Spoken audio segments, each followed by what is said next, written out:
بسم اللہ الرحمن الرحیم نحمدہ ونصلی علی رسولہ الکریم اما بعد اعوذ باللہ من الشیطان الرجیم بسم اللہ الرحمن الرحیم۔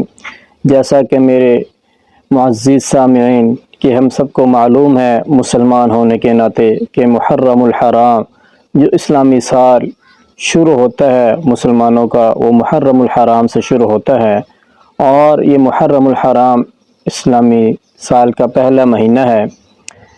تو اس میں کچھ کام کرنے کے ہوتے ہیں۔ فرمایا کہ اسلامی سال کے شروع میں کرنے کا اہم کام سورہ حشر سورہ نمبر 59 آیت نمبر 18، جس میں اللہ تبارک و تعالی ارشاد فرما رہے ہیں اپنے ایمان والوں کو، فرما رہے ہیں کہ اے ایمان والو اللہ کے عذاب سے ڈرتے رہو، اور ہر شخص یہ دیکھے گا کہ اس نے کل قیامت کے لیے کیا نیک کام کا ذخیرہ آگے بھیجا ہے۔ اور اسی کے ساتھ فرما رہے ہیں کہ اور اللہ کے عذاب سے ڈرتے رہو کیونکہ بے شک اللہ تمہارے اعمال سے بری طرح باخبر ہے۔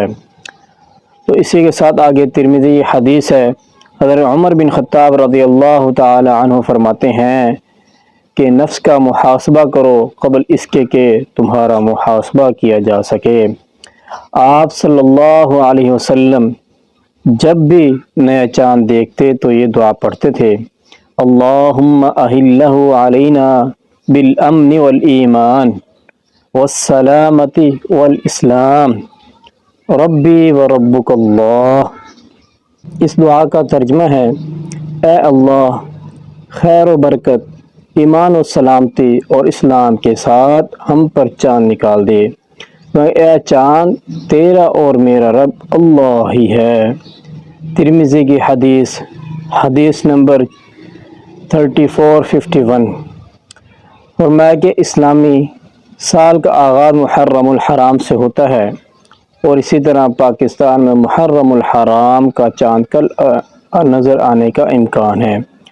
تو اللہ تبارک و تعالی سے دعا ہے اللہ تبارک و تعالی ہمیں اس اسلامی سال میں اور اسی طرح اس اسلامی مہینے میں جو بہت بابرکتوں والا مہینہ ہے اچھے اعمال کرنے کی توفیق عطا فرمائے، برے اعمال سے بچنے کی توفیق عطا فرمائے۔